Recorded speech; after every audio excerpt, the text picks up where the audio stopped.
بسم الله الرحمن الرحيم. السلام عليكم ورحمة الله وبركاته. الحمد لله الذي صير الدين مراتب ودرجات وجعل للعلم به أصولا ومهمات.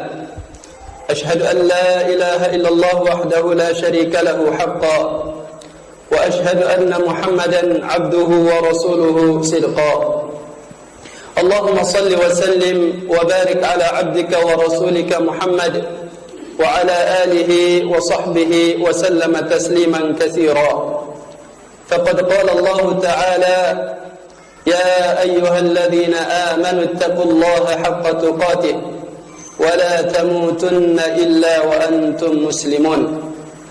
Jamaah yang dimuliakan oleh Allah Subhanahu wa taala, alhamdulillah, di kesempatan petang hari ini kita kembali duduk bermajlis di sebuah rumah di antara rumah-rumah Allah Subhanahu wa taala untuk mengkaji setiap ayat-ayat Allah Subhanahu wa taala dan hadis Rasulullah sallallahu alaihi wasallam, yang mana para ulama mensifatkan majlis ilmu dengan sifat yang sangat luar biasa, sebagaimana apa yang disampaikan oleh Rasulullah sallallahu alaihi wasallam, wa majtama'a qaumun fi baitin min buyutillah, tidaklah satu kaum, tidaklah satu kelompok itu berkumpul di satu rumah di antara rumah-rumah Allah Subhanahu wa taala, yatluna kitab Allah, mereka ini membaca ayat-ayat Allah Subhanahu wa taala, disampaikan ayat-ayat Allah Subhanahu wa taala, wa yatadarasunahu bainahum, dan mereka saling mempelajari Al-Quran tersebut.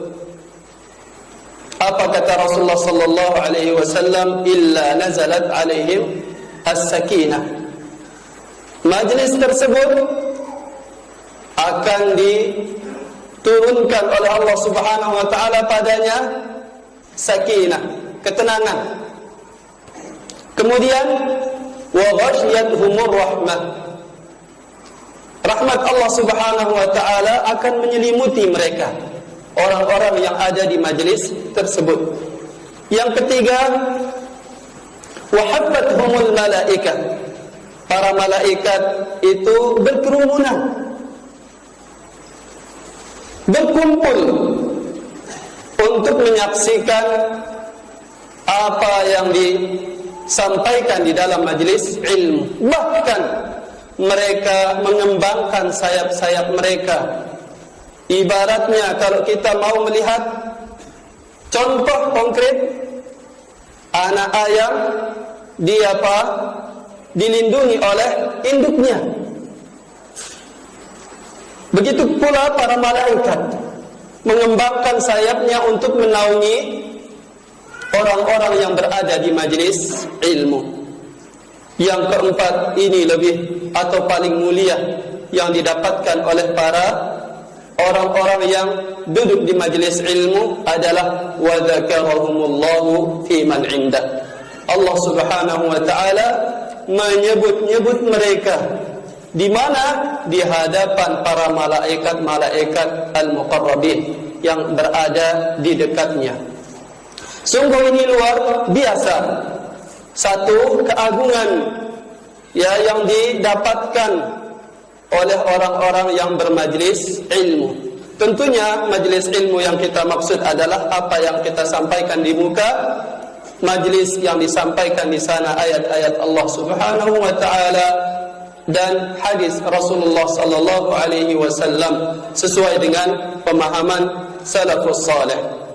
Jamaah yang dimuliakan oleh Allah Subhanahu wa taala, kita lanjutkan pembahasan kita, yaitu kitab Nubdatun fil Aqidah al-Islamiyah, karangan Syekh Muhammad bin Saleh Al-Utsaimin rahimahullahu taala, yang mana kita sampai pada pembahasan arkan al-Islam, rukun Islam, tiang-tiang atau pondasi-pondasi yang mana ketika ada pondasi-pondasi ini, tiang-tiang ini di saat itulah seorang dikatakan dia Islam, Muslim. Qala al-muallif rahimahullahu ta'ala, arkanul Islam ususuhul lati yanbani 'alaiha. Rukun Islam maksudnya adalah dasar-dasarnya, pondasi-pondasinya yang dibangun Islam itu di atasnya. Ibarat bangunan, maka rukun Islam itu adalah pondasi-pondasinya, tiang-tiangnya. Yang mana dengan terbentuknya ada tiang-tiang yang menyangga temboknya, atapnya, sehingga jadilah yang namanya bangunan. Begitu pula diserupakan Islam ini oleh Rasulullah sallallahu alaihi wasallam. Wa hiya khamsatun. Tentu kita tahu bahwasanya rukun Islam ini ada 5. Madhkuratun fima rawahu Ibnu Umar radhiyallahu taala anhuma 'anil Nabi sallallahu alaihi wasallam.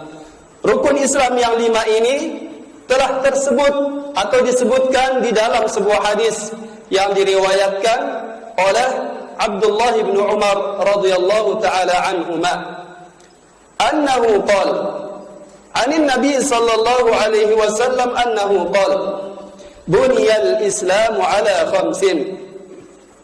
Beliau Umar bin Al-Khattab radhiyallahu taala anhuma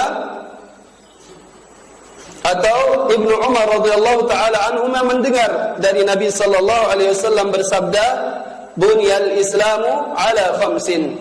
Islam itu ditegakkan, dibangun di atas 5 perkara.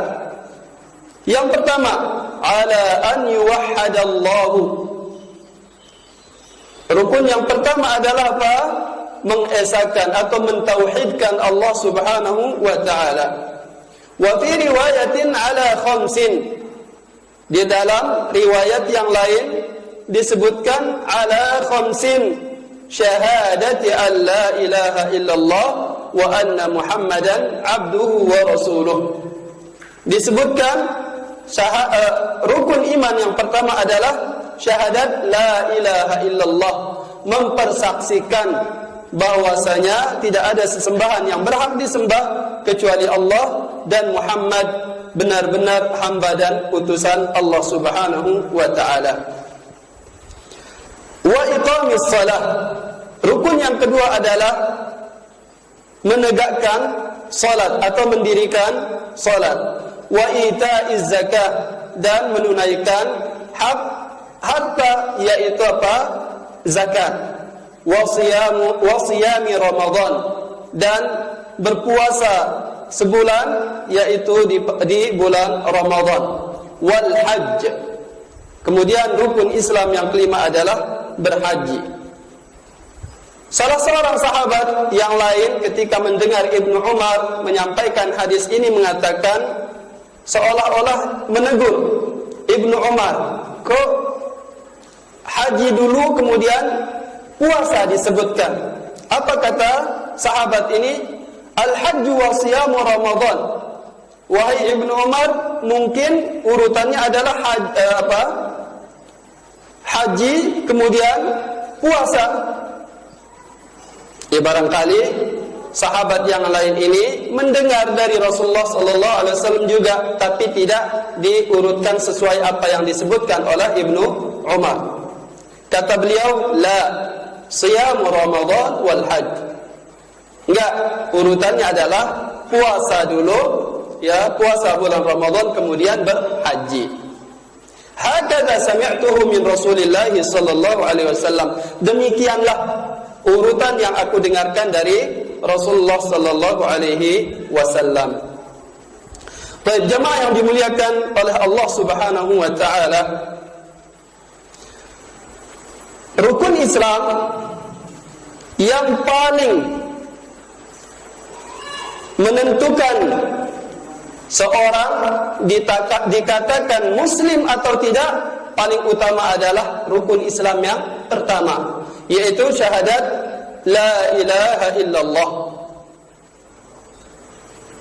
Kata penta'liq di sini mengatakan asyhadatu bi kalimatil ikhlas hiya asasuddin. Persaksian dengan kalimat la ilaha illallah ini merupakan dasar dari agama. Jadi sebagaimana yang kita sebutkan tadi, rukun atau dasar yang paling penting dari rukun Islam ini adalah syahadat la ilaha illallah. Wa ruknuhul qawim. Kalimat la ilaha illallah ini merupakan apa? Rukunnya yang sangat qawim, yang menentukan kekokohan bangunan. Kalau kita umpamakan bangunan, ya kekokohan bangunan itu dilihat dari kekokohan pondasinya. Manakala satu bangunan pondasinya rapuh, jangan berharap kalau bangunannya ini bisa kuat, bisa bertahan lama, atau bahkan bisa dijadikan tingkat 2 atau tingkat 3 karena pondasinya rapuh. Namun manakala pondasinya itu kuat, tentu saja bangunan tersebut itu akan tahan lama, barangkali bisa juga akan dijadikan ke lantai berikutnya. Nah, begitu juga agama Islam. Kedudukan syahadat la ilaha illallah seperti itu. Wala yaqumuddin illa bitilka syahadah. Agama ini tidak bakalan tegak, enggak bakalan berdiri kalau tidak dilandasi dengan apa? Syahadat la ilaha illallah. Li'annaha al-urwatul wuthqa. Karena la ilaha illallah ini disampaikan di hadis-hadis Nabi sallallahu alaihi wasallam, ya, ucapan la ilaha illallah ini ibaratnya adalah tali Allah, tali agama Allah Subhanahu wa taala yang paling kuat. Kalau kita ingin mencapai Allah Subhanahu wa taala, nyambung dengan Allah Subhanahu wa taala, maka tali yang kuat untuk bertemu dengan Allah Subhanahu wa taala adalah ucapan la ilaha illallah, rukun Islam yang pertama. Wa min ajliha qamatid dunya wal akhirah. Karena dengan la ilaha illallah inilah, dengan sebab kalimat la ilaha illallah inilah Allah Subhanahu wa taala jadikan yang namanya dunia dan akhirat. Allah Subhanahu wa taala jadikan alam yang namanya dunia untuk beramal, dan kemudian Allah jadikan alam yang namanya alam akhirat untuk diberikan ganjaran-ganjaran amalan yang telah dilakukan di dunia. Wa min ajliha arsalallahu ar-rusul. Dikarenakan ya kalimat la ilaha illallah inilah Allah Subhanahu wa taala mengutus para rasul. Sehingga ini jamaah yang dimuliakan oleh Allah Subhanahu wa taala, kalimat yang sangat agung. Bayangkan, dikarenakan satu kalimat ini Allah Subhanahu wa taala utus para rasulnya di setiap kaum. Wa nabba'al anbiya. Dikarenakan rukun Islam ini pula, yaitu la ilaha illallah, para nabi diutus. Pernah kita sampaikan apa perbedaan nabi dengan rasul. Para ulama berbeda pandangan kaitannya dengan pengertian siapa itu rasul dan siapa itu para nabi. Tapi Allah taala alam, yang zahir ya, yaitu pengertian bahwasanya para rasul itu adalah seorang laki-laki yang diutus oleh Allah Subhanahu wa taala kepada kaum yang menyelisihi ajaran Allah Subhanahu wa taala. Adapun nabi adalah seorang laki-laki yang diutus oleh Allah Subhanahu wa taala kepada kaum yang mana kaum ini melaksanakan perintah-perintah Allah Subhanahu wa taala, atau artinya tidak menyelisihi perintah-perintah Allah Subhanahu wa taala. Ya, sehingga dengan itu kita bisa membedakan antara rasul dan nabi.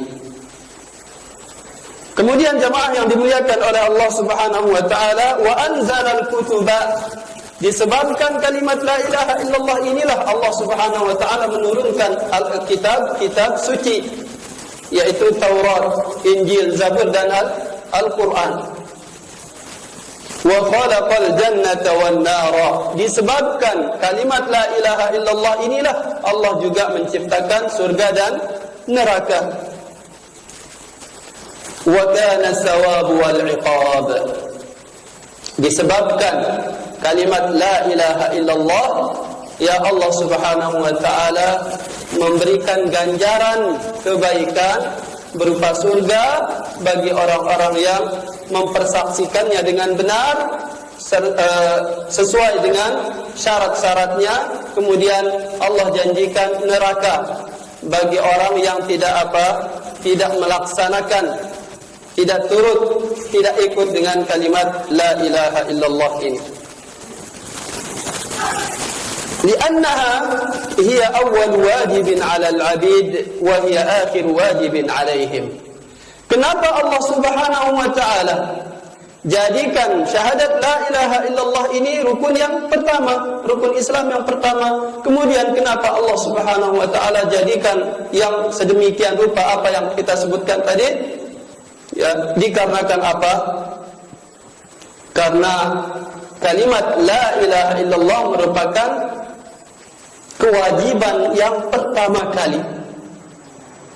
Kewajiban yang pertama kali harus dilaksanakan oleh seorang hamba, yaitu mengucapkan syahadat, mempersaksikan bahwasanya tidak ada sesembahan yang berhak disembah kecuali Allah Subhanahu wa taala. Begitu pula kalimat ini merupakan akhir kewajiban yang terakhir yang diwajibkan oleh Allah Subhanahu wa taala atas seorang hamba. Kemudian jemaah yang dimuliakan oleh Allah Subhanahu wa taala, sering kita singgung bahwasanya kalimat la ilaha illallah tidak akan bermanfaat bagi orang yang mengucapkannya sampai terkumpul padanya, yaitu rukun-rukunnya dan syarat-syaratnya. Sebagaimana salat, seorang tidak akan diterima pahala salatnya atau salatnya tidak dikatakan sah kecuali kalau sudah lengkap syarat-syaratnya, rukun-rukunnya, kewajiban-kewajiban yang ada dilaksanakan, sunnah-sunnahnya dikerjakan, makruh-makruhnya ditinggalkan, dan mubahat-mubahatnya juga ditinggalkan. Sehingga Allah Subhanahu wa taala akan berikan dia pahala. Begitu juga jemaah yang dimuliakan oleh Allah Subhanahu wa taala, kalimat la ilaha illallah ini tidak akan bermanfaat bagi orang yang mengucapkannya kecuali lengkap syaratnya. Nah, maka apa sajakah syarat-syarat la ilaha illallah ini yang akan kita bahas pada malam hari ini. Wa hadhihi syahadah la ilaha illallah Muhammadur Rasulullah la tanfa'u qailaha illa idza istakmala syurutaha. Kalimat la ilaha illallah tidak bermanfaat bagi si pengucapnya kecuali harus menyempurnakan syarat-syaratnya. Apakah syarat-syaratnya? Yang pertama, secara umum kita katakan al-ilmu, kemudian al-yaqin, ketiga al-qabul, keempat al-inqiyad, kelima as-sidqu, keenam al-ikhlas, ketujuh al-mahabbah. Yang kedelapan al-kufru bima yu'badu min dunillah. Yang kesembilan an-nutqu biha liman qadira ala dhalik. Baik, kita mulai dari yang pertama. Syarat la ilaha illallah yang pertama adalah al-ilmu. Kita mengetahui apa makna dari ucapan kita mengatakan la ilaha illallah. Harus paham, sehingga dikatakan al-ilmul munafi lil jahli. Pengetahuan yang mana mentiadakan, menafikan kejahilan. Artinya seorang akan dikatakan, dianggap ucapannya la ilaha illallah benar manakala dia mengetahui maknanya tanpa ada kejahilan sedikit pun. Tidak ada sisi yang tidak diketahuinya tatkala dia mengucapkan la ilaha illallah. Tatkala dia mengatakan la ilaha illallah, tidak ada sembahan yang berhak disembah. Mungkin segitu pemahamannya. Sehingga masih ada kejahilan, masih ada hal yang belum diketahui. Nah, ketika kita katakan al-ilmu al-munafi li al-jahli, maksudnya adalah kita mengetahui maknanya, yang dengan pengetahuan kita ini tidak ada yang namanya hal yang kita tidak ketahui dari makna la ilaha illallah dan kandungannya. Sebagaimana firman Allah Subhanahu wa taala, fa'lam annahu la ilaha illallah, ketahuilah, kata Allah Subhanahu wa taala, bahwasanya tidak ada sesembahan yang berhak disembah dengan sebenarnya kecuali Allah. Hadis ini diriwayatkan oleh Imam Muslim. Hadis, adapun dari hadis, dalil dari hadis Nabi sallallahu alaihi wasallam bahwasanya syarat la ilaha illallah adalah yang pertama al-ilmu, yaitu sabda Nabi sallallahu alaihi wasallam, man mata wa huwa ya'lamu annahu la ilaha illallah dakhala al-jannah. Barang siapa yang meninggal dunia dalam keadaan dia benar-benar mengetahui, faham ucapan la ilaha illallah tanpa ada kejahilan padanya, ketidakfahaman padanya, maka dakhalal jannah, dia akan masuk surga. Maksudnya tentu di sini man mata, ya, barang siapa yang meninggal sementara di awal hidupnya sampai ditutup dengan kematian dia paham bahwasanya tidak ada sesembahan yang berhak disembah dengan sebenarnya kecuali Allah Subhanahu wa taala. Kemudian kalau kita mau menerjemahkan la ilaha illallah ini, kan la ilaha illallah ini bahasa Arab, memiliki kaedah-kaedah, sehingga kita harus mengetahui sedikit tidaknya bagaimana seorang itu menerjemahkannya. Tidak bisa dengan letterlet, ya, plek, la ilaha, tidak ada Tuhan illallah kecuali Allah. Kalau begini penerjemahannya akan ada muncul apa? Kesalahpahaman. Orang semakin belajar akan semakin mengembang ilmunya. Nah, ketika mendengar terjemahan seperti ini akan ada, wah, berarti ya semua yang ada di alam semesta ini berarti Allah Subhanahu akan memiliki apa? Pemahaman yang salah. Sehingga para ulama mengatakan, maknanya adalah la ma'buda haqqun illallah, atau la ma'buda bihaqqin illallah. Tidak ada sesembahan ilah bimakna al-ma'lum, ay bimakna al-ma'bud. Ilah bahasanya orang Arab adalah sesembahan, orang yang disembah. Baik disembah dengan apa? Hak, ataupun disembah dengan batil. Yang disembah dengan hak adalah Allah Subhanahu wa taala. Yang disembah dengan kebatilan, dengan batil adalah apa? Para berhala. Bahkan termasuk juga nabi, para rasul, pepohonan, bahkan gunung-gunung disembah, tapi tanpa hak, tidak dengan cara yang benar. Karena sesembahan yang hak adalah Allah Subhanahu wa taala. Kemudian makna Muhammad Rasulullah adalah la matbu'a haqqun illa Rasulullah sallallahu alaihi wasallam. Tidak ada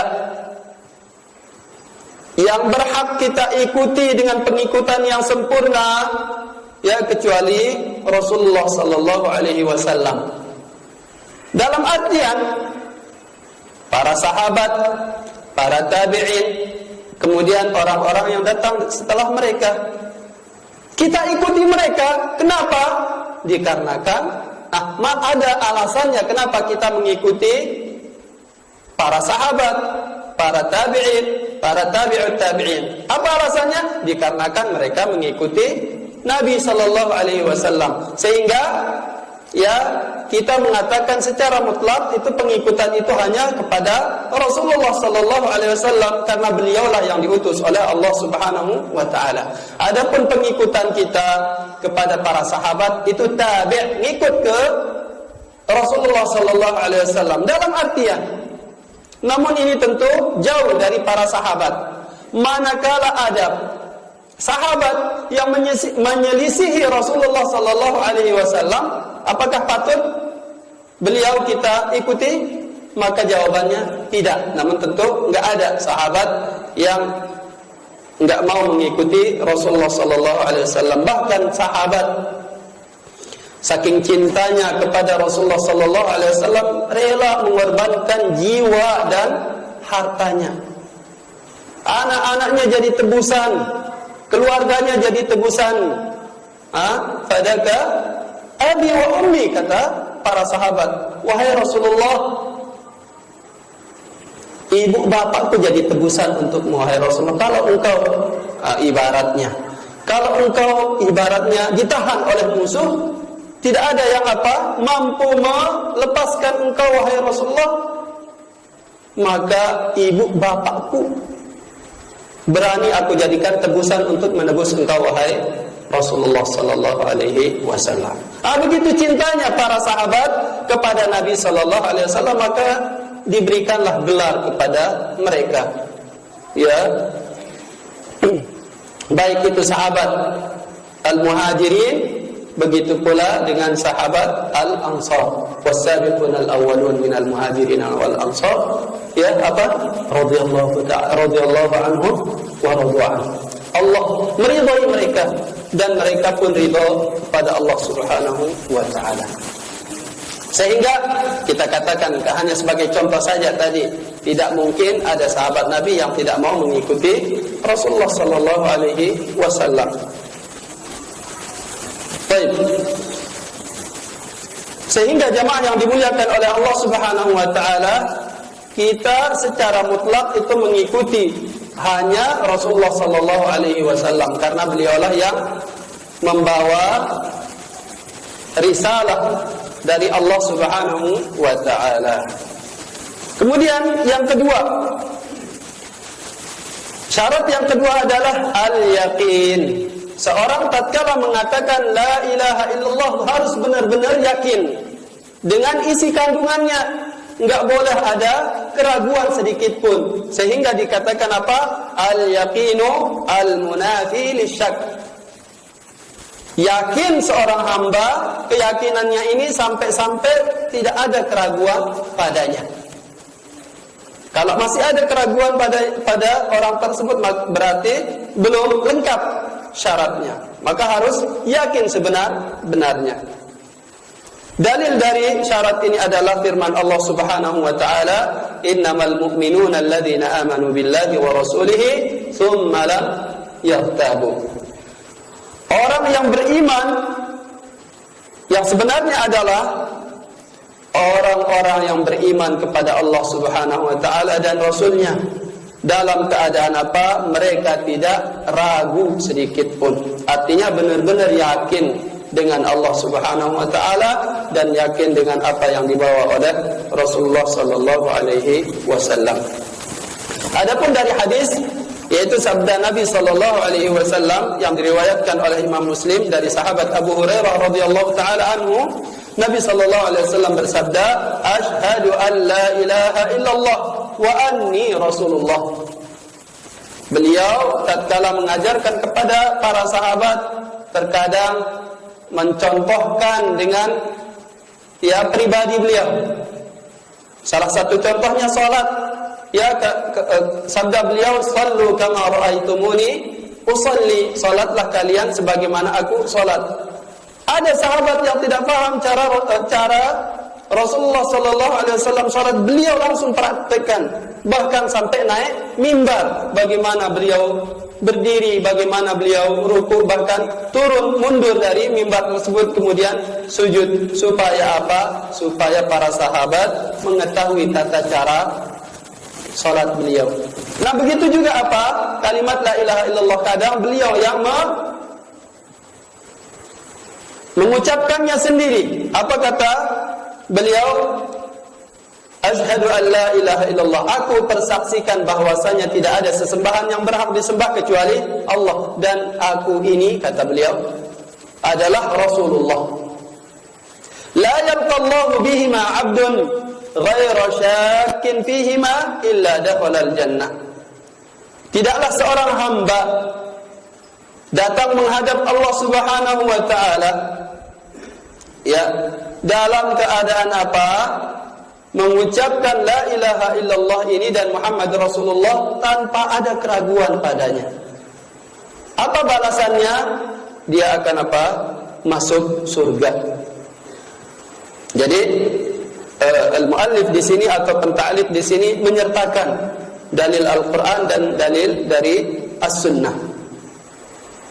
Baik, yang ketiga, syarat yang ketiga bagi seorang yang mengucapkan la ilaha illallah ini supaya diterima kalimat tersebut darinya, syaratnya yang ketiga adalah al-qabul. Dia benar-benar menerima apa isi kandungan dari kalimat la ilaha illallah. Penerimaannya ini apa? Tidak menyisakan sedikit pun namanya penolakan. Baik itu penolakan secara di hati, atau penolakan secara lisan, ataupun penolakan secara perbuatan. Kadang kan kita dapatkan ada orang diberikan sesuatu, kemudian diberikan syaratnya. Ente anak kasih begini, syaratnya begini. Iya dah. Mulutnya iya, tapi hatinya enggak. Atau mulutnya iya, tapi perbuatannya enggak. Nah, tatkala kita mengucapkan la ilaha illallah ini harus apa? Menerima hati, lisan dan perbuatan kita. Sehingga apa? Disebutkan di sini al-qabul al-munafi lirrad. Penerimaan yang mana tidak ada penolakan sedikit pun di dalamnya. Dalil dari syarat ini adalah firman Allah Subhanahu wa taala, innahum kanu idza qila lahum la ilaha illallah yastakbirun. Allah Subhanahu wa taala mengkisahkan bagaimana orang-orang kafir tatkala Rasulullah sallallahu alaihi wasallam diutus oleh Allah Subhanahu wa taala untuk mengucapkan la ilaha illallah.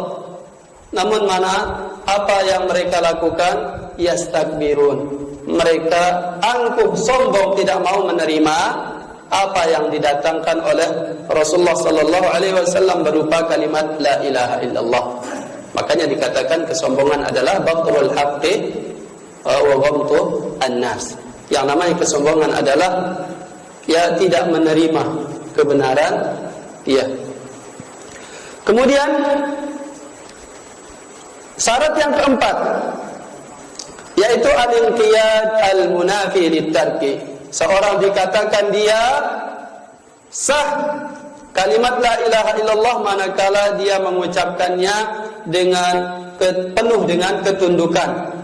Yang mana ketundukannya ini tidak ada yang namanya meninggalkan apa isi kandungan la ilaha illallah. Barangkali ada orang diberikan persyaratan, ada yang enggak dikerjakan. Syaratnya ente kalau mau masuk sekolah misalnya kita katakan, atau masuk kerja misalnya, syaratnya adalah 5. Ternyata yang diambil hanya 4. Yang satunya enggak mau, enggak cocok, enggak boleh. Maka harus apa?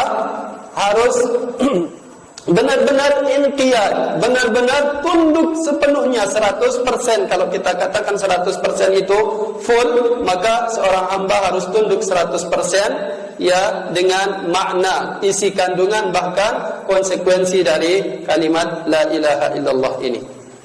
Dalilnya firman Allah Subhanahu wa taala, "Fala wa rabbika la yu'minuna hatta yuhakkimuka fima shajara bainahum." ثم لا يجدوا في أنفسهم حرجا مما قضيت ويسلموا تسليما. Demi Rabbmu wahai Muhammad, kata Allah Subhanahu wa taala, mereka itu tidak dikatakan beriman sampai mereka menjadikan kamu hakim.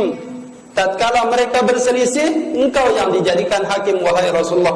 Di saat itulah manakala mereka menjadikan engkau hakim wahai Rasulullah di dalam segala permasalahan mereka, saat itulah mereka itu dikatakan al-inqiyad, tunduk. Summa la yajidu fi anfusihim haraja. Tatkala mereka menyerahkan segala permasalahannya, segala urusannya diputuskan oleh Rasulullah sallallahu alaihi wasallam, mereka tidak ada merasa sedikit pun, wah kok begini keputusannya Rasulullah ya. Ya saya maunya, padahal menyerahkan keputusan kepada beliau supaya saya ini mendapatkan sesuatu yang melegakan hati. Tapi kok ternyata begini. Selama masih ada seperti itu, maka belum dikatakan dia al-inqiyad. Tidak dikatakan dia tunduk kepada apa yang dibawa oleh Allah dan Rasulnya. Wa yusallimu taslima, benar-benar dia menyerahkan urusan segalanya kepada Allah dan Rasulnya. Baik, yang kelima, syarat yang kelima adalah as-sidqu. Seorang hamba dikatakan dia benar mengucapkan la ilaha illallah tatkala dia jujur mengucapkan la ilaha illallah ini. Dalam artian apa? Bisa jadi seorang itu mengatakan la ilaha illallah secara lisannya saja, ya, supaya dia mungkin bisa mendapatkan apa yang diharapkan, menyembunyikan kekufurannya dan hanya mengucapkan la ilaha illallah dengan lisannya. Bisa jadi seperti orang-orang munafikun di zaman Nabi sallallahu alaihi wasallam. Baik, maka dikatakan al-munafi, al-sidqu al-munafi lil kadhib. Jujur tatkala mengucapkan la ilaha illallah ini, yang mana kejujurannya ini tidak menyisakan yang namanya kebohongan. Benar-benar 100% dia mengucapkan la ilaha illallah dalam keadaan jujur. Baik, dalilnya firman Allah Subhanahu wa taala, wa minan nasi man yaqulu amanna billahi wa bil yaumil akhir wa ma hum bimumin. Di antara manusia ada yang mengatakan saya beriman kepada Allah, saya beriman kepada hari kiamat, tapi ternyata Allah Subhanahu wa taala tahu bahwasanya mereka ini bukan orang-orang yang beriman. Dalam sebuah hadis dikatakan man qala la ilaha illallah shadiqan min qalbihi dakhala al-jannah. Barang siapa yang mengucapkan la ilaha illallah benar-benar jujur, ya dari hatinya, dia ucapkan la ilaha illallah, maka Allah Subhanahu wa taala akan masukkan dia ke dalam surga.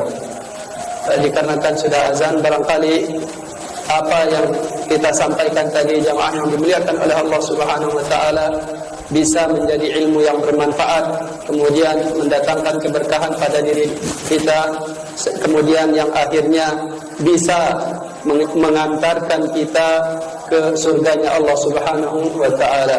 Allahumma anfa'na bima 'allamtana wa 'allimna ma yanfa'una wa zidna 'ilma. Wa sallallahu ala nabiyyina Muhammad wa ala alihi wa sahbihi wa sallama tasliman katsira wa akhiru da'wana anil hamdulillahi rabbil alamin.